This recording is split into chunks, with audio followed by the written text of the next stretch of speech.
नमस्कार दोस्तों, स्वागत है आपका 100% इंग्लिश के यूट्यूब चैनल पर। दोस्तों, आज हम स्पेनिश पोएम्स में से एक मोस्ट फेमस पोएम को डिस्कस करने वाले हैं जिसका नाम है अ सिंसियर मैन एम आई और इसको लिखा है जोसे मार्टी ने। तो पहले कंटेक्स्ट समझना ज़रूरी है, ये पोएम कब और कहाँ लिखी गई थी। द ईयर वाज़ 1890 और मार्टी न्यूयॉर्क में कोई आम लाइफ नहीं जी रहे थे। He was living a double life. एक तरफ he was towering figure in Latin American literature, एक फेमस राइटर। दूसरी तरफ he was the principal organizer of the Cuban war of independence. सोचो 1891 में ये पोएम्स पब्लिश हुई और उसी साल वो फ्लोरिडा में स्पीचेस दे रहे थे, रेवोल्यूशन के लिए फंड रेजिंग कर रहे थे। लेकिन ये सिंपल वर्सेस उन्होंने लिखी कहाँ? Not in a peaceful quiet library, he wrote in Catskill Mountain. वो कन्वेल्सिंग यानी रिकवर कर रहे थे। क्यों? Because he was exhausted and physically depleted. बिल्कुल थक चुके थे वो उस टाइम पे। इसका रीजन था एक high stakes contentious Washington Pan American Congress, जहां वो यूएस एक्सपेंशनिज्म के अगेंस्ट फाइट कर रहे थे।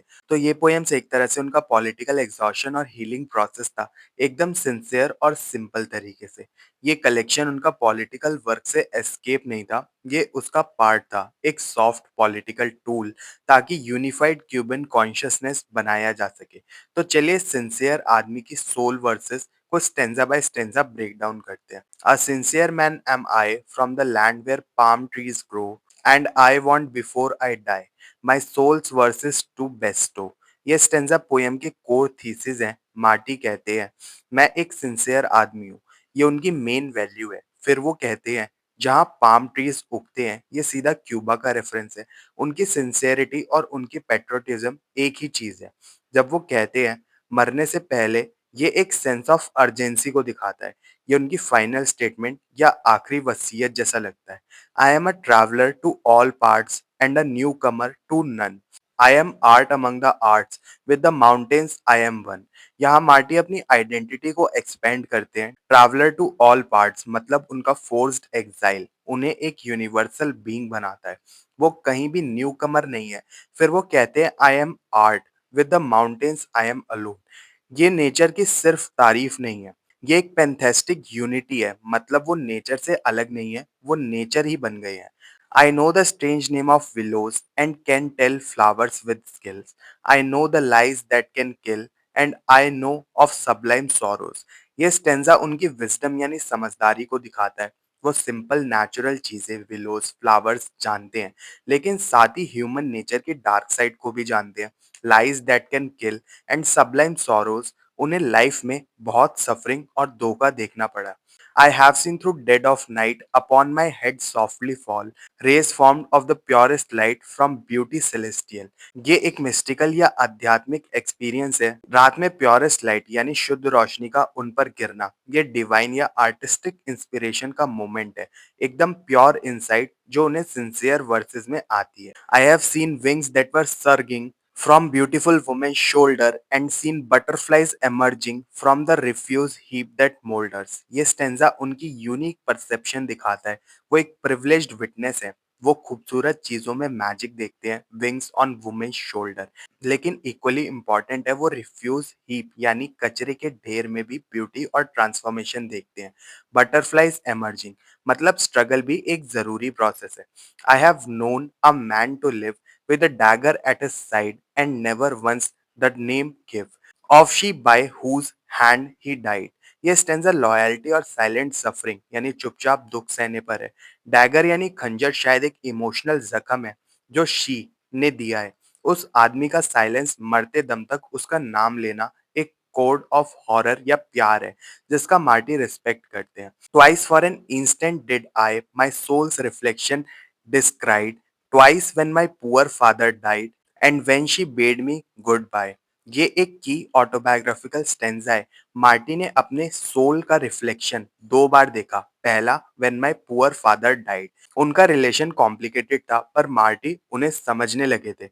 दूसरा when she bade me goodbye, ये उनकी वाइफ मारिया का क्लियर रेफरेंस है जिन्होंने उन्हें अबेंडन कर दिया था। I trembled once when I flung the vineyard gate, and to my dread, the dastard hornet had stung my little girl on the forehead। ये स्टेंजा एक पिता के रूप में उनकी वल्नरेबिलिटी को दिखाता है। एक पर्सनल मेमोरी है।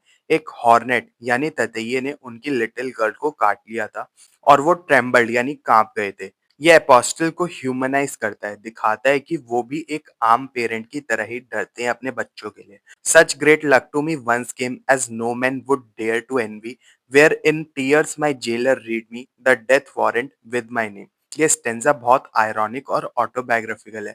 मार्टी को उनके पॉलिटिकल वर्क के लिए जेल हुई थी। अपने डेथ वारंट मौत के फरमान को ग्रेट लक कहना, ये आयरनी है। उस पल ने उनकी डेस्टिनी यानी भविष्य को तो क्लियर कर दिया था।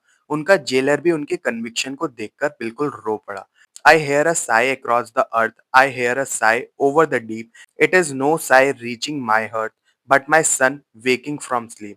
ये स्टैन्ज़ा यूनिवर्सल सॉरो दुनिया के दुख और पर्सनल लव को कंट्रास्ट करता है। मार्टी पूरी दुनिया का दर्द साइ अक्रॉस द अर्थ को सुनते हैं, लेकिन उनका असली फोकस एक सिंपल पर्सनल साउंड पर है। सबसे इम्पोर्टेंट साइ उनके बेटे की नींद से जगने वाली साइ। If they say I have obtained the pick of jeweller's trove, a good friend is all I have gained and I have put aside love. यहाँ मार्टी अपने सिंसियर वैल्यूज डिफाइन करते हैं। वो मटेरियल वेल्थ जैसे jeweller's trove को reject करते हैं। उनके लिए असली खजाना अ गुड फ्रेंड है और उन्हें लव यानी रोमांटिक लव को पुट असाइड यानी पीछे छोड़ दिया है अपनी ड्यूटी देश के लिए। I have seen an eagle gliding through wounded across the skies. I know the cubby where lies the snake of its venom dying। ये नेचुरल मेटाफर्स हैं। वाउंडेड ईगल यानी घायल पास जो फिर भी ग्लाइडिंग यानी उड़ रहा है। ये एक रेजिलियंस हिम्मत का सिंबल है। और snake of its venom dying ये दिखाता है कि एविल बुराई आखिर में खुद को ही नष्ट कर देती है। I know that the world is weak and must soon fall to the ground and then midst the quiet profound the gentle brook will speak. ये एक रिवॉल्यूशनरी प्रोफेसी है यानी एक भविष्यवाणी है।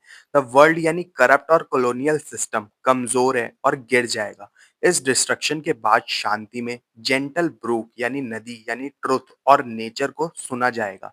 While trembling with joy and dread, I have touched with hand so bold a once bright star that fell dead from heaven at my threshold। एक और mystical stanza fallen star गिरा हुआ तारा एक लॉस्ट आइडियल या failed hero हो सकता है। उसे छूना टच करना जॉय खुशी और ड्रेड डर दोनों देता है।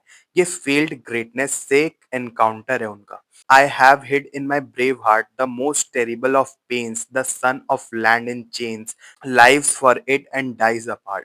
ये पोयम का पॉलिटिकल कोर है। टेरिबल्स ऑफ पेन है उनकी होमलैंड क्यूबा का दुख जो अ लैंड इन चेन्स यानी जंजीरों में बंधी हुई है। क्यूबा का बेटा होने के नाते उनकी पूरी लाइफ इस दुख से डिफाइन होती है।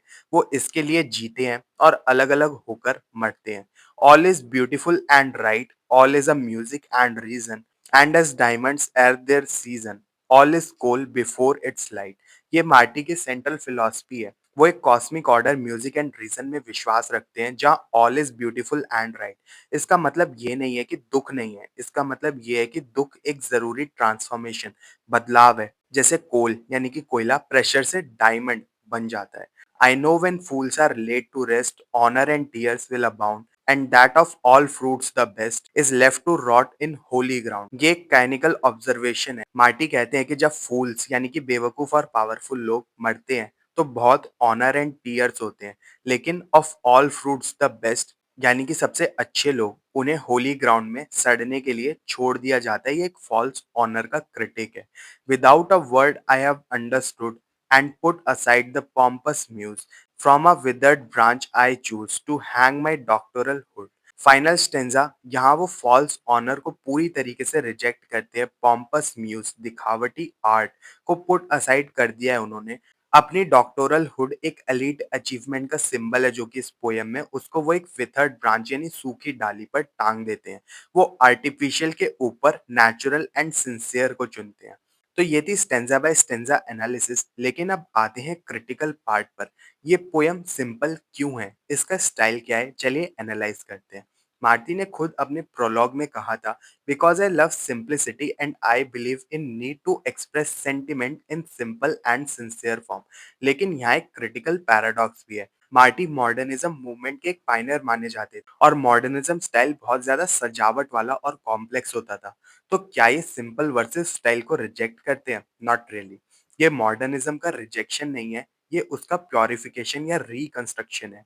ये एक नया ऑथेंटिक एंटी कॉलोनियल स्टाइल है। वो यूरोपियन स्टाइल से हटकर कुछ अपना बना रहे थे। अब इसके फॉर्म की बात करते हैं। हर स्टेंजा में 4 लाइन्स हैं और हर लाइन में 8 सिलेबल्स हैं। ये स्पेनिश फ़ोक सॉन्ग्स यानी कि लोक गीतों का एक ट्रेडिशनल मीटर है। और इस पोएम को इतना सिंपल लिखना एक पॉलिटिकल डिसीजन था। क्यों? ताकि ये पोएम्स ईज़िली मेमोराइज़ेबल बन सके और एक जनरेशन से दूसरी जनरेशन तक पास ऑन हो सके। एक रिवॉल्यूशनरी ओरल ट्रेडिशन थी ये। लेकिन क्रिटिक्स कहते हैं ये सिंप्लिसिटी धोखा है, इट्स कॉम्प्लेक्स। क्रिटिक्स को इन पोएम्स में हिडन डेप्थ्स और complex phonological patterning sound patterns मिलते हैं। मार्टी ने मास्टरफुली साउंड डिवाइसेस जैसे एलिट्रेशन, कॉन्सोनेंस का इस्तेमाल किया ताकि ये पोएम सुनने में सिंपल और मेलोडिक लगे। तो ये सिंपल वर्सेस एक्चुअली में हिडन वर्चुओसिटी का काम है। बहुत सोफिस्टिकेटेड, सिंपल दिखना पर लेकिन सिंपल होना नहीं। That's all for today. I hope this video was helpful for you. अगर आपको ये वीडियो पसंद आई हो तो इसको लाइक और शेयर ज़रूर करें और 100% इंग्लिश चैनल को सब्सक्राइब कर लें और ऐसे इंसाइटफुल वीडियोज़ के लिए। मिलते हैं फिर अपने नेक्स्ट वीडियो में, तब तक के लिए happy studying and best of luck for your upcoming examinations.